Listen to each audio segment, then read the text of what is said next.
जय श्री कृष्णा, जय श्रीमन नारायण। दोस्तों, आज हम सुनेंगे पितृपक्ष में सुनी जाने वाली गरुड़ पुराण कथा, अध्याय 14। दोस्तों, गरुड़ जी ने कहा, हे दयानिधि, यमलोक कितना बड़ा है, कैसा है, किसके द्वारा बनाया हुआ है, वहाँ की सभा कैसी है और उस सभा में धर्मराज किनके साथ बैठते हैं। हे दयानिधि, जिन धर्मों का आचरण करने के कारण धार्मिक पुरुष जिन धर्म मार्गों से धर्मराज के भवन में जाते हैं, उन धर्मों तथा मार्गों के विषय में भी आप मुझे बतलाइए। श्री भगवान ने कहा, हे गरुड़, धर्मराज का जो नगर आदि मुनियों के लिए भी आगम्य है, उसके विषय में बतलाता हूँ, सुनो। उस दिव्य धर्म नगर को महापुण्य से ही प्राप्त किया जा सकता है। दक्षिण दिशा और नेतृत्व कोण के मध्य में वैवस्वत यम का जो नगर है, वह संपूर्ण नगर वज्र का बना हुआ है, दिव्य है और असुरों तथा देवताओं से अभेद्य है। वह पूर्व चौकोर 4 द्वारों वाला, ऊंची 4 दीवारी से घिरा हुआ और 1000 योजन प्रमाण वाला कहा गया है। उस पूर्व में चित्रगुप्त का सुंदर मंदिर है, जो 25 योजन लंबाई और चौड़ाई में फैला हुआ है। उसकी ऊंचाई 10 योजन है और वह लोहे की अत्यंत दिव्य 4 दीवारी से घिरा है। वहां आवागमन के लिए सैकड़ों गलियां हैं और वह पताकाओं एवं ध्वजों से विभूषित है। वह विमान समूह से घिरा है और गायन वादन से विनादित है। चित्र बनाने में निपुण चित्रकारों के द्वारा चित्रित है तथा देवताओं के शिल्पियों ने उसका निर्माण किया है। वह उद्यानों और उपवनों से रमणीय है। नाना प्रकार के पक्षीगण उसमें कलरव करते हैं तथा वह चारों ओर से गंधर्वों तथा अप्सराओं से घिरा है। उस सभा में अपने परम अद्भुत आसन पर स्थित चित्रगुप्त मनुष्य की आयु की यथावत गणना करते हैं। वे मनुष्यों के पाप और पुण्य का लेखा जोखा करने में त्रुटि नहीं करते। जिसने जो शुभ अथवा अशुभ कर्म किया है, चित्रगुप्त की आज्ञा से उसे उन सब का भोग करना होता है। चित्रगुप्त के घर के पूरब की ओर जोर का एक बड़ा विशाल घर है और उनके घर के दक्षिण शूल, लूता और विस्फोट के घर हैं तथा पश्चिम में कालपास, अजीर्ण वन तथा अरुचि के घर हैं। चित्रगुप्त के घर के उत्तर की ओर राज रोग और पांडु रोग का घर है। ईशान कोण में सिर पीड़ा का और अग्नि कोण में मूर्छा का घर है। नैऋत्य कोण में अतिसार का, वायव्य कोण में शीत और दाह का स्थान है। इस प्रकार और भी अन्य व्याधियों से चित्रगुप्त का भवन घिरा हुआ है। चित्रगुप्त मनुष्यों के शुभाशुभ कर्मों को लिखते हैं। चित्रगुप्त के भवन से 20 योजन आगे नगर के मध्य भाग में धर्मराज का महादिव्य भवन है। वह दिव्य रत्नमय तथा विद्युत की ज्वाला मालाओं से युक्त और सूर्य के समान दीप्यमान है। वह 200 योजन चौड़ा, 200 योजन लंबा और 50 योजन ऊंचा है। 1000 स्तंभों पर धारण किया है। वैदूर्य मणि से मंडित है, स्वर्ण से अलंकृत है और अनेक प्रकार के हरम्य और प्रसाद गृह से परिपूर्ण है। वह भवन शरतकालीन मेघ के समान उज्ज्वल, निर्मल एवं स्वर्ण के बने हुए कलशों से अत्यंत मनोहर है। उसमें चित्र बहुरंगी रंग के स्फटिक से बनी हुई सीढ़ियां हैं और वह हीरे की फर्श से सुशोभित है। रोशनदानों में मोतियों के झालर लगे हैं। वह पताकाओं और ध्वजों से विभूषित, घंटा और नगाड़ों से निनादित तथा स्वर्ण के बने तोरणों से मंडित है। वह अनेक आश्चर्य से परिपूर्ण और स्वर्ण निर्मित सैकड़ों किवाड़ों से युक्त है तथा कंटक रहित नाना वृक्ष लताओं एवं गुल्मों अर्थात झाड़ियों से सुशोभित है। इसी प्रकार अन्य आभूषणों से भी भवन सदा भूषित रहता है। विश्वकर्मा ने अपने आत्मयोग के प्रभाव से उसका निर्माण किया है। उस धर्मराज के भवन में 100 योजन लंबी चौड़ी दिव्य सभा है, जो सूर्य के समान प्रकाशित, चारों ओर से दीप्यमान तथा इच्छा अनुसार स्वरूप धारण करने वाली है। वहाँ न अधिक ठंड है न अधिक गर्मी। वहाँ मन को अत्यंत हर्षित करने वाली है। उसमें रहने वाले किसी को न कोई सुख होता है, न वृद्धावस्था सताती है, न भूख प्यास लगती है और न किसी के साथ अप्रिय घटना ही होती है। देवलोक और मनुष्य लोक में जितने काम हैं, वे सभी वहाँ उपलब्ध है। वहाँ सभी तरह के रसों से परिपूर्ण भक्ष्य और भोज्य सामग्री चारों ओर प्रचुर मात्रा में है। वहाँ सरस, शीतल तथा उष्ण जल भी उपलब्ध है। उसमें पुण्यमय शब्द आदि विषय भी उपलब्ध है और नित्य मनवांछित फल प्रदान करने वाले कल्प वृक्ष भी वहाँ है। हे तार्क्ष, वह सभा वाद हरहित, रमणी और कामनाओं को पूर्ण करने वाली है। विश्वकर्मा ने दीर्घ काल तक तपस्या करके उसका निर्माण किया है। उसमें कठोर तपस्या करने वाले शुभव्रती, सत्यवादी, शांत, सन्यासी, सिद्ध एवं पवित्र कर्म करके शुद्ध हुए पुरुष जाते हैं। उन सभी को देह तेजोमय होती है। वे आभूषणों से अलंकृत तथा निर्मल वस्त्रों से युक्त होते हैं तथा अपने किए हुए पुण्य कर्मों के कारण वहां विभूषित होकर विराजमान रहते हैं। 10 योजन वितीर्ण और सभी प्रकार के रत्नों से सुशोभित उस सभा में अनुपम एवं उत्तम आसन पर धर्मराज विद्यमान रहते हैं। वे सत्पुरुषों में श्रेष्ठ हैं और उनके मस्तक पर छत्र सुशोभित है। कानों में कुंडलों से अलंकृत वे श्रीमान महामुकुट से सुशोभित है। वे सभी प्रकार के अलंकारों से समन्वित तथा नील मेघ के समान कांति वाले हैं। हाथ में चंवर धारण की हुई अप्सराएं उन्हें पंखा झलती रहती है। गंधर्वों के समूह तथा अप्सराओं का संग गायन वादन और नृत्य आदि द्वारा सभी ओर से उनकी सेवा करते हैं। हाथ में पास लिए हुए मृत्यु और बलवान काल तथा विचित्र आकृति वाले चित्रगुप्त एवं कृतांत के द्वारा वे सेवित है। हाथों में पास और दंड धारण करने वाले, उग्र स्वभाव वाले, आज्ञा के अधीन आचरण करने वाले तथा अपने समान बल वाले नाना दूतों से वे धर्मराज घिरे रहते हैं। हे खग, अग्नि, स्वात, सोपम, सोमप, उष्पम, स्वधावान, वहिर्सत, मूर्तिमान तथा अमूर्तिमान जो पितर है एवं अरिमा आदि जो पितृगण है और जो अन्य मूर्तिमान पितर हैं, वे सब मुनियों के साथ धर्मराज की उपासना करते हैं।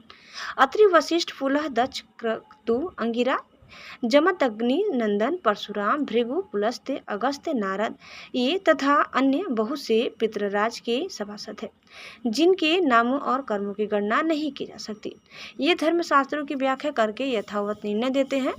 ब्रह्मा की आज्ञा के अनुसार वे सब धर्मराज की सेवा करते हैं। उस सभा में सूर्य वंश के तथा चंद्र वंश के अन्य बहुत से धर्मात्मा राजा धर्मराज की सेवा करते हैं। मनु, दिलीप, मधांता, सगर, भगीरथ, अम्बरीश, अनरण्य, मुचुकुंद, निमि, पृथु, ययाति, नहुस, पुरु, दुष्यंत, शिवी, नल, भरत, संतनु, पांडु तथा सहस्त्र अर्जुन ये यशस्वी पुण्यात्मा राजर्षि और बहुत से प्रख्यात राजा बहुत से अश्वमेध यज्ञों का अनुष्ठान करने के फलस्वरूप धर्मराज के सभासद हुए हैं। धर्मराज की सभा में धर्म की ही प्रवृत्ति होती है। न वहाँ पक्षपात है, न झूठ बोला जाता है और न किसी का किसी के प्रति मत से भाव रहता है। सभी सभासद शास्त्रविद और सभी धर्मपरायण हैं। वे सदा उस सभा में वैवस्वत यम की उपासना करते हैं। हे तार्क्ष महात्मा, धर्मराज की वह सभा इस प्रकार की है जो पाप आत्मा पुरुष दक्षिण द्वार से वहां जाते हैं, वे उस सभा को नहीं देख पाते। धर्मराज के पूर्व में जाने के लिए 4 मार्ग है। पापियों के गमन के लिए जो मार्ग है उसके विषय में मैंने तुमसे पहले ही कह दिया। पूर्व आदि 3 मार्गों से जो धर्मराज के मंदिर में जाते हैं वे सुकृति अर्थात पुण्य आत्मा होते हैं और अपने पुण्यों के बल से वहां जाते हैं। उनके विषय में सुनो। उन मार्गों में जो पहला पूर्व मार्ग है वह सभी प्रकार की सामग्रियों से समन्वित है और पारिजात वृक्ष की छाया से आच्छादित तथा रत्नमंडित है। वह मार्ग विमानों के समूहों से संकीर्ण और हंसों की पंक्ति से सुशोभित है। विद्रुम के उद्यानों से व्याप्त है और अमृतमय जल से युक्त है। उस मार्ग से पुण्यात्मा ब्रह्मा जी, ब्रह्म ऋषि और अमलांतर आत्मा, राजर्षि, अप्सरागण, गंधर्व, विद्याधर, वासुकी आदि महान नाग जाते हैं। अन्य बहुत से देवताओं की आराधना करने वाले शिव भक्ति निष्ठ, ग्रीष्म ऋतु से प्याऊ का दान करने वाले, माघ में आग सेकने के लिए लकड़ी देने वाले, वर्षा ऋतु में विरक्त संतों को दान मान आदि प्रदान करके उन्हें विश्राम कराने वाले, दुखी मनुष्य को अमृतमय वचनों से आश्वस्त करने वाले और आश्रय देने वाले, सत्य और धर्म में रहने वाले, क्रोध और लोभ से रहित, माता पिता में भक्ति रखने वाले, गुरु की शुश्रूषा में लगे रहने वाले, भूमि दान देने वाले, गृह दान देने वाले, गोदान देने वाले, विद्या प्रदान करने वाले, पुराण के वक्ता, श्रोता और पुराणों का पारायण करने वाले, ये सभी तथा अन्य पुण्यात्मा भी पूर्व द्वार से धर्मराज के नगर में प्रवेश करते हैं। वे सब सुशील और शुद्ध बुद्धि वाले धर्मराज की सभा में जाते हैं। धर्मराज के नगर में जाने के लिए दूसरा उत्तर मार्ग है जो सैकड़ों विशाल रथों से तथा सेविका आदि नर यानों से परिपूर्ण है। वह हरिचंदन के वृक्षों से सुशोभित है। उस मार्ग में हंस और रसारस से व्याप्त, चक्रवात से सुशोभित तथा अमृत तुल्य जल से परिपूर्ण एवं मनोरम सरोवर है। इस मार्ग में से वैदिक अभ्यागतों की पूजा करने वाले, दुर्गा और सूर्य के भक्त पर्वों पर तीर्थ स्नान करने वाले, धर्म संग्राम में अथवा अनशन करके मृत्यु प्राप्त करने वाले, वाराणसी में गौशाला में अथवा तीर्थ जल में विधिवत प्राण त्याग करने वाले हैं। ब्राह्मणों अथवा अपने स्वामी के कार्य से तथा तीर्थ क्षेत्र में मरने वाले और देव प्रतिमा आदि के विध्वस्त होने से बचाने के प्रयास में प्राण त्याग करने वाले हैं। योग अभ्यास से प्राण त्याग करने वाले हैं, सत्पात्रों की पूजा करने वाले हैं तथा नित्य महादान देने वाले हैं। वे व्यक्ति उत्तर द्वार से धर्म सभा में जाते हैं। तीसरा पश्चिम का मार्ग है जो रत्न जटित भवनों से सुशोभित है। वह अमृतसर से सदा परिपूर्ण रहने वाली बावलियों से विराजित है। वह मार्ग ऐरावत कुल में उत्पन्न मदोन्मत्त हाथियों से तथा उच्च श्रवा से उत्पन्न असुरत्नों से भरा है। इस मार्ग से आत्म तत्ववेत्ता सत्शास्त्रों की परिचिंतक भगवान विष्णु की अनन्य भक्त गायत्री मंत्र का जप करने वाले, दूसरों की हिंसा, दूसरों के द्रव्य एवं दूसरों की निंदा से परान्मुख रहने वाले, अपनी पत्नी में संतुष्ट रहने वाले संत, अग्निहोत्री, वेद पाठी ब्राह्मण गमन करते हैं।